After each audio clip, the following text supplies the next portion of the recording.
가정 내에서 발생하게 되는 가정폭력 얘기를 좀 해보려고 해요. 가정폭력이라고 하면은 그냥 또 많은 분들이 그냥 신체적으로 폭행하는 거 이 정도만 생각하실 수 있는데 실제로 가정폭력의 범주는 이런 신체적인 폭력뿐만 아니라 상대의 일상을 아주 통제하려 들거나 아니면 뭐 지속적으로 괴롭힌다거나 아니면 경제적으로 아주 고립시킨다든지 이런 모든 것들을 사실 다 아우르는 개념이에요. 근데 이 가정폭력 중에 가장 이제 잔혹하고 이제 안타까운 경우가 살인까지 이제 이르렀을 때가 이제 가장 문제가 되죠. 보통 이것을 이렇게 부부 사이는 보통 영촌이라고 많이 얘기를 하잖아요. 예, 촌수가 없고 영촌 살인 이렇게 많이 표현을 합니다. 요즘 이게 좀 문제가 되죠. 사회적인 문제도 있는데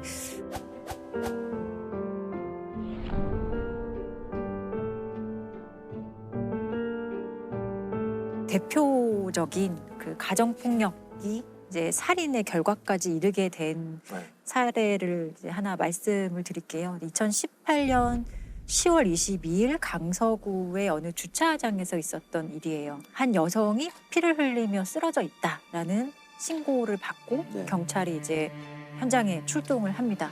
새벽 시간 아파트 주차장에서 40대 여성이 흉기에 맞아 숨졌습니다. 경찰은 이 여성의 전 남편을 용의자로 보고 있습니다.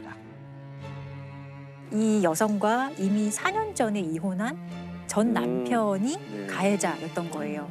근데 이 사건이 뭐 단순 살인 사건인가 하고 이제 경찰이 더 들여다봤더니 이미 이 피해 여성은 여러 차례 이 남성과의 사이에서 어떤 폭력 피해를 입었었고 또 경찰에 신고한 이력도 여러 번 있었던 거예요. 그래서 가장 잔혹하고 극단적인 성향을 보여주는 그 대표적인 폭력 사건이 2015년 2월에 있었던 사건인데 당시에 이 피해 여성이 친구들과 함께 여행을 갔다고 해요. 근데 이 여행 가는 것을 가해자가 되게 못마땅해 했고 여행에서 돌아오는 피해자를 기다렸다가 주차장으로 끌고 가서 아주 막 잔인하게 폭행을 해요. 근데 여기서 멈추지 않고 이 가해자는 어떤 행동을 하냐면 피해 여성의 언니와 그리고 딸들에게 연락을 해요. 문자로 좋은 구경 있으니까 집으로 와라 라고 해요. 그래서 완전 참혹하게 맞은 엄마의 모습을 그대로 보여주는 거예요. 정말 얼굴에 주름 질 곳이 없을 정도로 맞아서 퉁퉁 부어있는 상태였어요. 아빠의 흥분을 가라앉히기 위해 매달려서 빌고 빌었지만 흉기를 들고 위협까지 하는 상태였어요. 그게 몇 시간 동안 지속되다 보니까 제가 참다 못해서 경찰에 신고를 했고요. 그래서 실제로 이 경찰이 출동을 해서 가해자가 경찰서에 갔다가 2시간 만에 다시 집으로 와요. 이 아빠가. 어떤 조치가 내려지긴 했나요?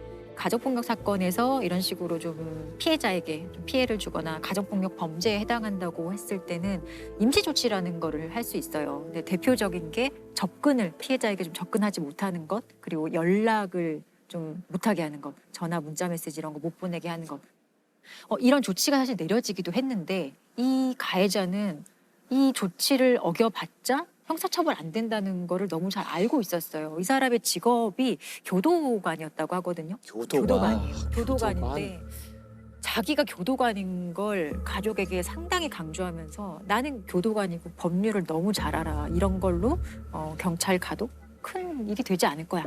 나는 구속되지 않을 거야. 처벌받지 않을 거야라는 것을 그 가족들에게 항상 이런 식으로 사실 좀 세뇌하면서 자신의 어떤 장악력을 계속 좀 키웠던 것 같아요. 심리적으로 상당히 좀 피해자들을 지배하려고 했던 것 같아요. 근데 결국은 이혼도 안 하고 그냥 산 건가요? 그래서 이 사건을 계기로 도저히 안 되겠다 생각해서 이 두 사람은 이혼을 하게 돼요.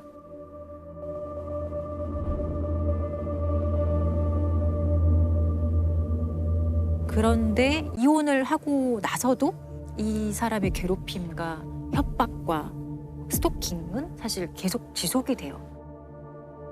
사실 피해자가 여러 번 주거지를 바꾸고요. 전화번호도 바꾸고 중간에 딸들과 떨어져 살기도 하고 자신 나름대로 가해자로부터 벗어나기 위해서 정말 노력을 하는데 이 가해자가 여기서 멈추지 않고 흥신소를 통해서 이 여성이 어디로 이사 갔는지 정보를 캐고 정보를 확인하고 또 그 집을 찾아가고 협박하기를 반복하고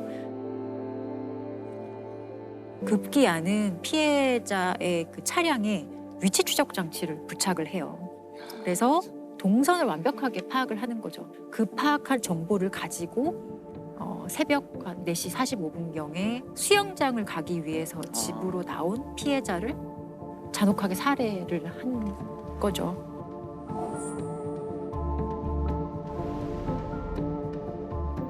이 가해자의 처벌이 너무 궁금합니다. 어떻게? 가해자는 무기징역이 이제 구형이 됐지만 징역 30년으로 아, 최종 갑자기 확정됐어요. 또 그 1심 판결문의 이제 판결 이유를 보면 계획적인 범행을 통해서 피해자를 살해하기 이른 것으로 엄히 처벌할 필요가 있다는 것을 인정하면서도 다만 피고인이 변론 종결 이후 제출한 반성문을 통해 뒤늦게나마 고인과 유족들에게 사죄의 의사를 표시하고 있는 점을 이제 고려를 했다는 거예요, 양형에. 별로 그런 거 고려 안 해도 될 것 같은데.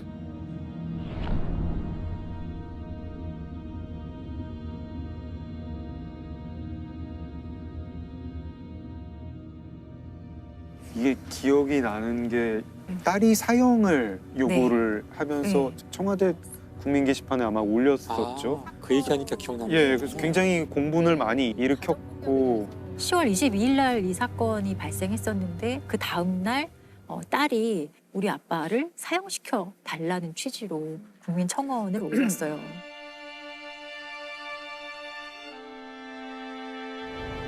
18년 10월 22일 강서구 등촌동 47세 여성 살인 사건의 주범 저희 아빠는 절대 심신미약이 아니고 사회와 영원히 격리시켜야 하는 극악무도한 범죄자입니다. 제2, 제3의 피해자가 생기지 않도록 사형을 선고받도록 청원드립니다.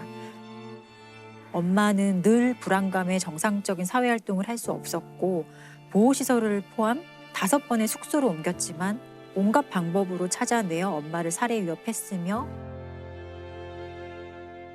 결국 딸이자 엄마는 허망하게 하늘나라로 갔습니다. 피해자인 아빠는 치밀하고 무서운 사람입니다. 엄마를 죽여도 6개월이면 나올 수 있다고 공공연히 말했으며 사랑하는 엄마를 13회 칼로 찔러 우리의 모든 것을 빼앗아 갔습니다. 이런 아빠를 사회와 영원히 격리시키고 또 다른 가족의 피해가 발생하지 않도록 국민 여러분의 많은 동의 부탁드립니다. 이게 굉장히 여러 가지 감정이 섞여 있는 얘기 같아요. 이건 저는 공포도 있다고 봐요. 30년 후라고 공포가 없는 게 아니라는 생각이 들거든요.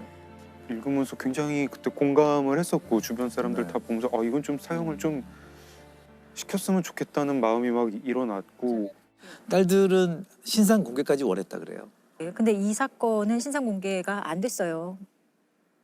딸들이 그래서 인터넷 커뮤니티에 이 사람이 우리 아빠고 엄마를 죽인 살인자다라고 하면서 아빠의 신상과 사진 2장을 올려서 딸들이 아빠의 신상을 공개하는 상황이 이제 일어나게 되는 거예요.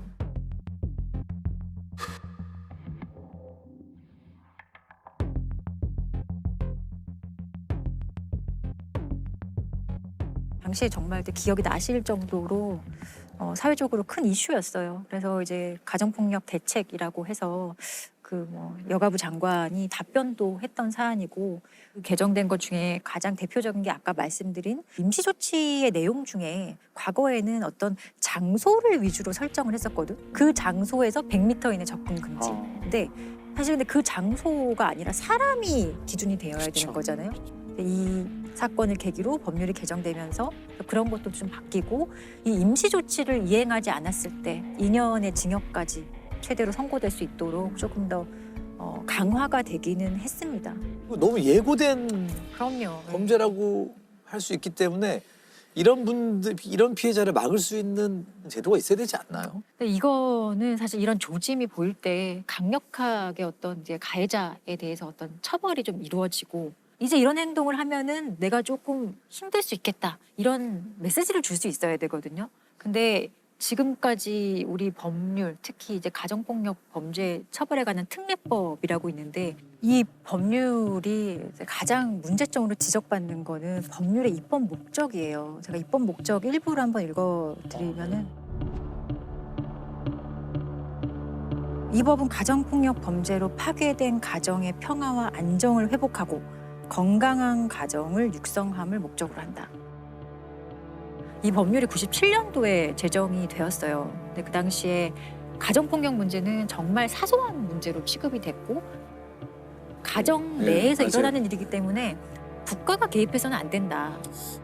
이 법률이 정말 관심 있는 거는 피해자도 가해자도 아니에요. 가정 유지예요. 오로지 가정은 유지되어야 돼. 이 가정 유지 이데올로기에 갇혀서 깨어진 가정을 회복해야 한다라고 하고 있잖아요. 근데 이 깨어진 어떤 도자기 같은 거예요. 그 도자기를 유리 조각 하나 붙인다고 해도 원래의 도자기가 되는 게 아니잖아요. 강요하는 거죠, 예. 사실은. 그래서 이 입법 목적이 2011년에 조금 개정이 돼요. 어떻게 개정이 되냐? 그대로 있어요. 그대로 있고 뒤에 피해자와 가족 구성원의 인권을 보호함을 목적으로 한다가 이제 추가로 들어오긴 합니다. 문제가 지적을 예. 많이 했군요, 사람들이. 그렇지만 여전히 이 법률은 사실 국가가 가해자를 좀 엄정히 처벌해야 될 역할을 피해자에게 약간 떠넘기는 거예요. 피해자의 의견을 존중한다. 피해자의 의사, 뭐 처벌 원하지 않는다. 그러면은 뭔가 처벌하지 못하도록 하는 이런 법률적인 근거가 오히려 가해자들에게 또 때려도 되겠네라는 잘못된 학습 효과만 지금 주고 있는 상황인 것이고 그 상황에서 피해자는 어떤 생각을 하느냐. 그냥 나만 지금 참으면 우리 가족이 유지될 수 있어 생각하고 그래 이번 한 번만 하면서 폭력의 강도는 높아져도 그냥 처벌 원하지 않습니다. 이런 식으로 말을 해서 사건이 종결되는 경우가 태반입니다. 실제로. 실제로 이런 게 누가 밖에서 그냥 누가 계속 저를 지속적으로 이렇게 때려요. 그리고 그 강도가 점점 세지고 제가 상처를 입고 병원에 갈 정도가 되면 그 사람은 반드시 처벌받아요. 그렇죠. 네, 근데 맞습니다. 이게 가정 내에서 일어났다 하면 그 사람은 처벌받지 않고 오히려 조금 더 교정해보렴 하고 면죄부를 주는 그런 되게 모순적인 상황이 발생을 하는데 이게 2022년도에도 얼마나 사람들이 이해할 수 있을지 지금의 사람들이 가지는 그 폭력에 대한 그 인식이 과거와 같을지 저는 그거 아니라고 생각해요. 저는 이걸 가정폭력이라고 하는 말을 조차 바꿔야 된다는 생각을 해요. 그냥 폭력이죠. 그냥 그렇죠. 폭력이에요. 폭력이에요. 강력 맞아요. 폭력이에요. 네. 그냥 강력 오히려 범죄. 가정이기 때문에 더한 폭력 아닌가요? 가중 처벌이 필요한 강력 범죄라고 봐야 돼요. 이 범죄는 점점 늘고 있나요? 사실 이게 늘고 있는 거는 맞아요. 그런데 애초에 신고되는 비율이 너무 적어요. 2016년 실태조사 기준에 따르면은 1.7% 정도가 경찰에 신고하거든요. 그러니까 정말 대부분의 사건은 99% 정도, 뭐 98% 정도의 사건은 경찰에 신고조차 되지 않고 그냥 알아서 끝나는 거죠. 이게 대표적으로 암수 범죄가 그렇죠. 많은 범죄죠. 예, 그리고 신고를 왜 안 했냐라고 물어보면 그러니까 신고해도 뭐 어쩔 수 없을 뭐 의미가 없을 맞아요. 것 같아서 다 포기하는 거예요, 하는 사실은. 분들이 되게 많아요. 그리고 실제로 어느 정도로 그럼 이게 구속률은 어느 정도인지 봤더니 2018년도에는 0.8%, 맞아요. 1%가 안 되죠. 2019년도에는 0.9%.